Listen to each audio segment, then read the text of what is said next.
عزیزان گرامی، اب اس کا مقصد یہ نہیں کہ ہم ماتم کرتے ہیں دوسروں سے زبردستی کہا جائے، نہیں، آپ کا کام ہے بتانا، اب ان کی مرضی ہے کہ کریں یا نہیں کریں۔ میں نے عرض کیا اب مثلا کہتے ہیں یہ جلوس نکالتے ہیں، شیعہ ڈسٹرب کرتے ہیں، ہماری نماز ہماری مسجدوں سے گزرتے ہیں، یہ فتنہ کرتے ہیں۔ عزیزان گرامی، جلوس کا مقصد پیغام محبت ہوتا ہے۔ میں نے مجلس میں کہا تھا کہ جلوس کا مقصد یہی ہے کہ آپ پیغام دیں کہ امام حسین کتنے مظلوم ہیں، پیغام دینا ہے، یہ نہیں کہ کسی کو ڈسٹرب کرنا ہے۔ ہمارا مقصد ہے کہ مظلومیت کو عام کریں۔ اور عزیزان گرامی، جلوس کا مقصد بھی تبلیغ ہوتا ہے۔ اگر کہیں پر آپ دیکھ رہے ہیں کہ اس کے الٹے اثرات ہو رہے ہیں تو آپ ڈائلاگ کے ذریعے سے گفتگو کریں، نہ کہ زبردستی۔ اصل مقصد تبلیغ ہے جلوس کا۔ صلوات پڑھی محمد و آل محمد۔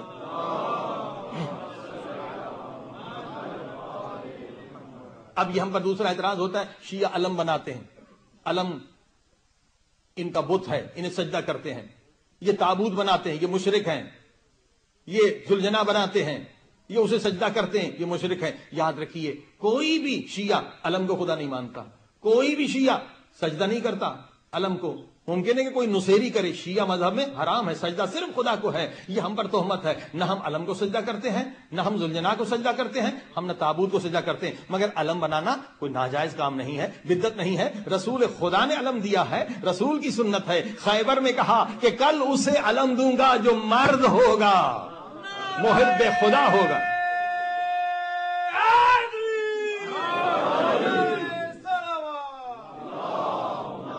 سنت رسول ہے۔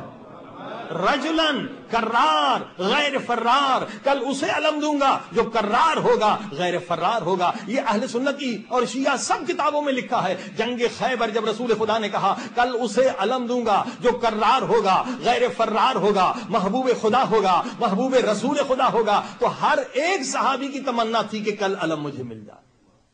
اب آپ نے دیکھا، علم لینا، علم بنانا یہ سنت رسول ہے، اور علم کو ہم بت نہیں سمجھتے، علم کو ہم سجدہ نہیں کرتے۔ اور اسی طرح سے زلجنہ بنانا کوئی گناہ نہیں ہے، یہ شبیہ ہے تاکہ غم تازہ ہو جائے۔ کیسے؟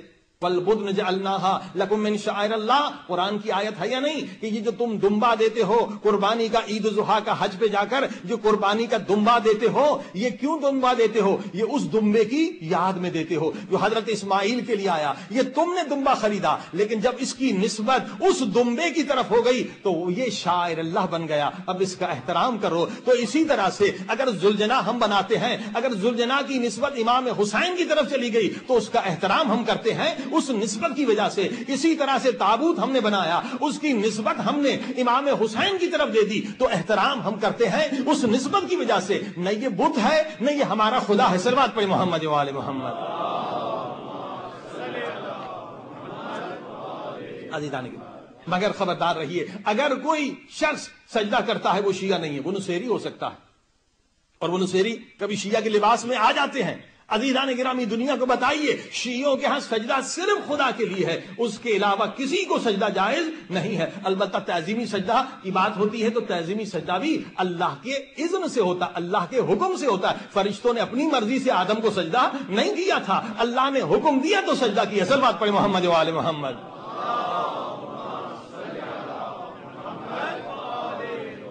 اور جو سجدے کی بات کرتے ہیں کہ یعقوب کے بیٹوں نے سجدہ کیا، تو وہ جو بیٹے کوئی نیک تھوڑی تھے کہ ہم ان کی سنت کریں، وہ خود ظالم تھے۔ صلوات پڑھی محمد و آل محمد۔ ہاں جی، پیروی سنت کس کی جاتی ہے؟ جو معصوم ہو، جو پاک ہو، ظالم کی سنت نہیں کی جاتی۔ صلوات پڑھی محمد و آل محمد۔